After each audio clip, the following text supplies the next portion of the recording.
सलामु अलैकुम वरहमतुल्लाहि वबरकातुह।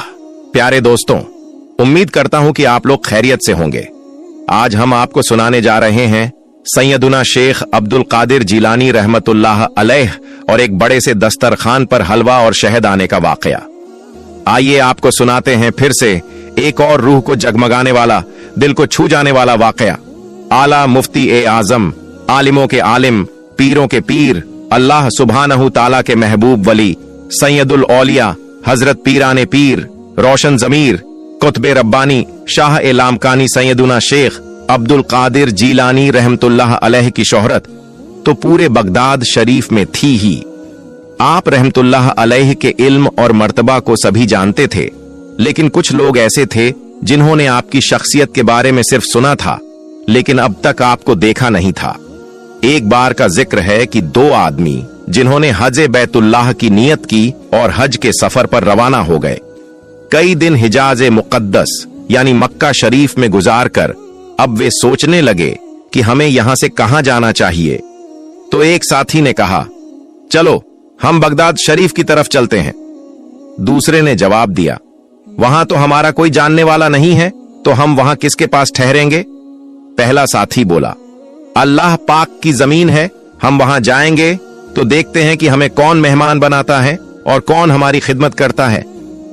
हज के बाद उनका सफर बगदाद करीम की तरफ शुरू हुआ। यह बात तो सच थी कि बगदाद में उनका कोई जानने वाला नहीं था, ना कोई रिश्तेदार था, ना कोई दोस्त। जब वे बगदाद शहर पहुंचे तो अजनबी होने की वजह से किसी ने उनकी मदद नहीं की। एक साथी कहने लगा, चलो किसी वीरान जगह पर ठहर जाते हैं, कुछ दिन तो यहां गुजारने ही पड़ेंगे। अब एक जगह वे रुक गए। जो चंद पैसे थे उनसे खाने पीने का सामान खरीद लिया और गुजारा करने लगे। वो पैसे कुछ ही दिनों तक चले, फिर उनका सारा सामान खत्म हो गया। मुश्किल घड़ियां शुरू हो चुकी थीं, क्योंकि खाने के लिए उनके पास पैसे भी खत्म हो चुके थे। अब वे मुसीबत में पड़ चुके थे, क्योंकि खाने के लिए उनके पास कुछ नहीं था। एक साथी कहने लगा, तुमसे मैंने कहा था ना कि इस शहर में हमारा कोई भी नहीं है। अनजान शहर में आकर हमने बेवजह की मुसीबत मोल ले ली। जब यहां पर हमारा कोई था ही नहीं तो हमें यहां आने की जरूरत भी नहीं थी। अब हमें यहां से चलना चाहिए। दूसरा साथी बोला, हां हम चलते हैं यहां से, पर अभी तो मेरा भूख से दम निकला जा रहा है। मुझे माफ करना कि मैंने तुम्हें इस परेशानी में डाला। अब हमें कोई ना कोई हल निकालना ही पड़ेगा, वरना हम अपने मुल्क वापस नहीं जा सकेंगे। अब उनके पास सिर्फ एक कमान बची थी। तीर तो खत्म हो चुके थे। उस कमान के अलावा उनके पास कुछ भी ऐसा नहीं था जिसकी कीमत के बदले वे खाने की कोई चीज खरीद सकते। वे सोचने लगे कि इस कमान को बेचकर कुछ रोटी, गोश्त वगैरह खरीद लेते हैं, जिसे पकाकर अपनी भूख मिटा लेंगे। वे बाजार गए और उस कमान को बेच दिया, पर उसकी कीमत कुछ खास नहीं थी। वे सोचने लगे कि अब इसमें न गोश्त आएगा न रोटी आएगी। कौन सी ऐसी गनीजा भोजन है जिसे खाकर हमारा पेट भर जाएगा। वे नान वाले की दुकान पर गए और नान व गोश्त मांगा। दुकानदार ने कहा, इतने पैसों में नान और गोश्त नहीं मिलेगा। एक नान उन दोनों के लिए काफी नहीं थी। फिर वे चावल वाले की दुकान पर गए और कहा, हमें दाल और चावल दे दो। चावल वाले ने कहा, भाइयों इन पैसों में सिर्फ चावल आएंगे, दाल नहीं आएगी, और वो चावल भी इतने होंगे कि तुम्हारे लिए काफी ना हो सकेंगे। उनमें से एक साथी ने कहा, चलो हमें चावल ही दे दो। अब उन्होंने उन पैसों से सिर्फ चावल ही खरीद लिए और अपने ठिकाने पर आ गए। चावल तो दोनों ने पका लिए, लेकिन जब चावल खाने लगे तो उसमें से दो आदमी आराम से खा नहीं सकते थे। यही हुआ कि उन चावलों में बरकत ना हुई। उन्होंने चावल खाए, पर उनकी भूख ना मिटी। भूख बहुत जोर से लग रही थी और भूख की वजह से उनको कमजोरी भी महसूस हो रही थी।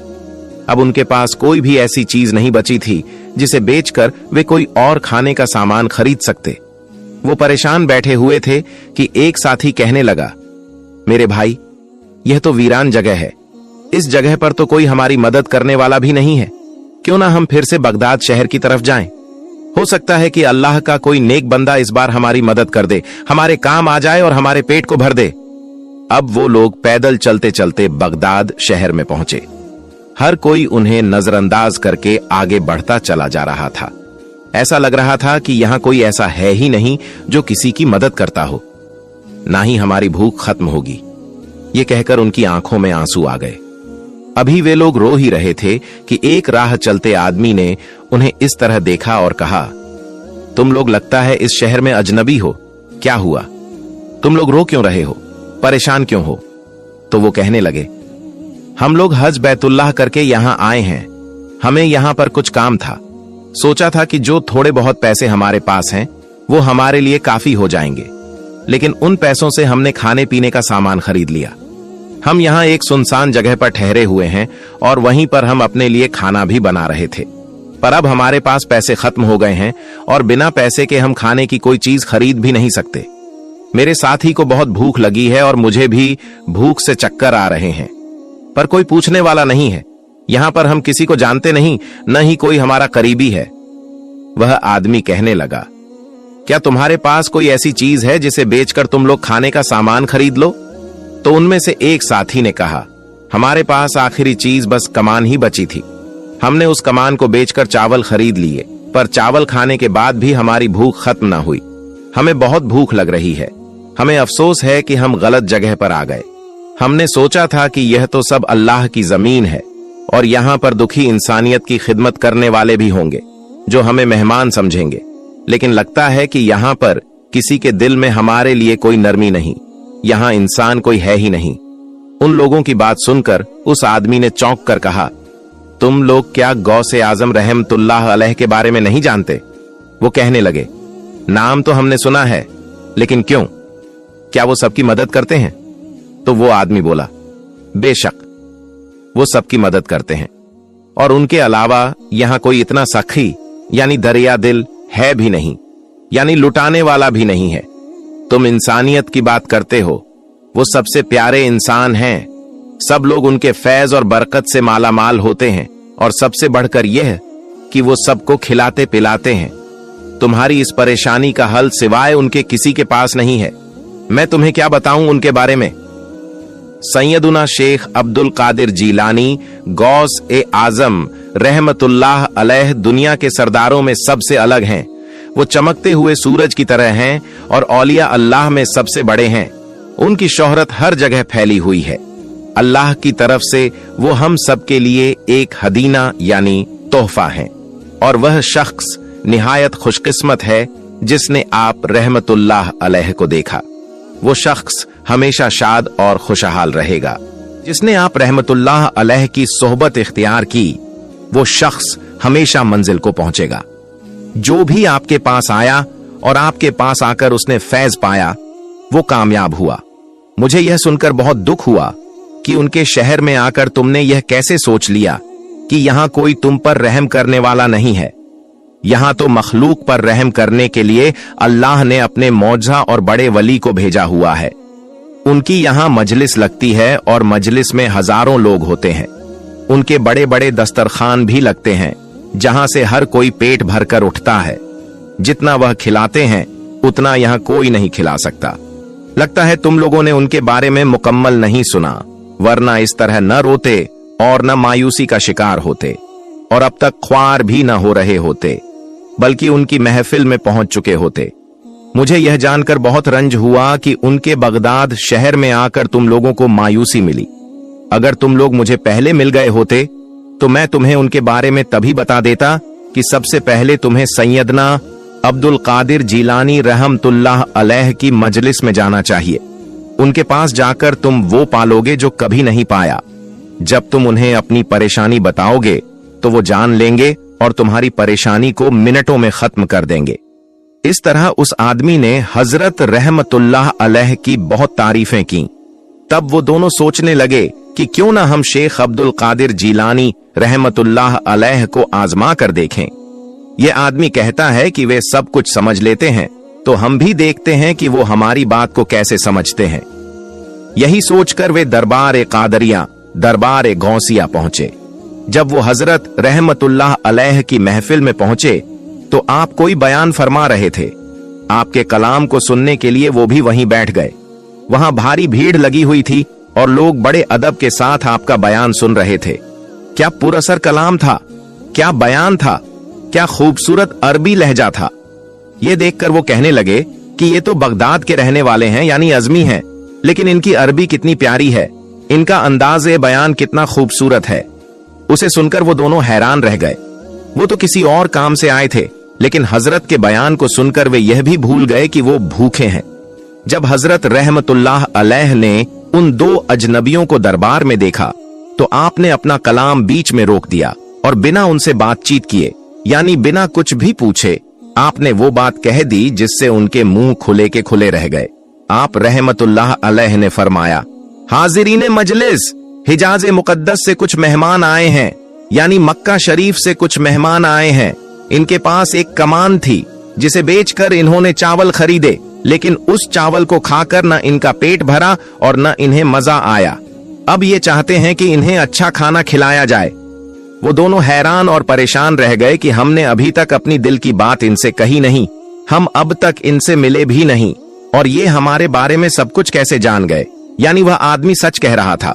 अब उनके दिल में एक शक आया कि कहीं उस आदमी ने हमारे बारे में हजरत से जिक्र तो नहीं कर दिया, तभी हजरत हमारे बारे में सब कुछ जान गए हैं।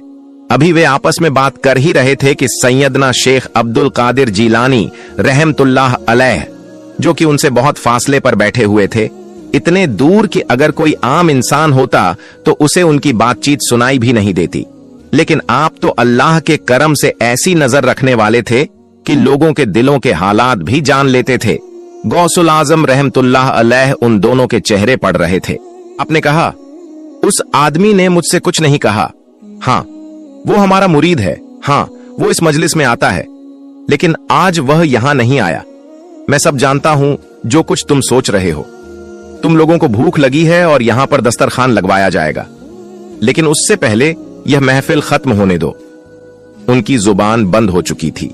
वो सोच रहे थे, हम जो कुछ सोचकर आए थे, आजमाइश लेंगे सैयदुना शेख अब्दुल कादिर जीलानी रहमतुल्लाह अलैह के बारे में। जो बड़ी बड़ी बातें सुनी हैं, देखते हैं कि वह उन पर पूरा उतरते हैं या नहीं। लेकिन यहां तो हम अपनी ही बातों में घिर गए। अब मजलिस शुरू हुई थी। आप रहमतुल्लाह अलैह के पुरतासीर बयान को वो लोग भी सुन रहे थे और फैज हासिल कर रहे थे। तमाम लोग उनकी मोहब्बत में डूबे हुए थे। वो दो अशखास भी आप रहमतुल्लाह अलैह के लिए अपने दिल में मोहब्बत महसूस कर रहे थे। यही तो शान है गौस ए आजम की कि आप रहमतुल्लाह अलैह की मोहब्बत सबके दिलों में आ जाती है, बस जाती है, समा जाती है, सिवाय शैतानी सोच रखने वालों के, जो आप रहमतुल्लाह अलैह से हसद करते हैं, जलन रखते हैं, आपके इल्म और मर्तबे को नहीं पहचानते। मजलिस खत्म होने के बाद सैयदुना शेख अब्दुल कादिर जीलानी रहमतुल्लाह अलैह ने अपने खादिम से कहा कि एक बड़ा सा दस्तरखान लगवाया जाए और यहां पर जितने लोग हैं उन सबको खाने पर आने की दावत दी जाए। बिलखुसूस उन दो आदमियों की तरफ देखकर कहा, हजरात आप भी आइए। दस्तरखान बिछ चुका था। पहले ही मजलिस में सब बैठ चुके थे। वो दो अशखास भी हुजूर गौस ए आजम रहमतुल्लाह अलैह के हुक्म पर वहां बैठे थे, खाने का इंतजार कर रहे थे। उनके लिए वहां तरह तरह के खाने चुन दिए गए। उन्होंने बिस्मिल्लाह कहकर खाना शुरू किया। खाना इतना लजीज था कि वो बस खाते ही रहे।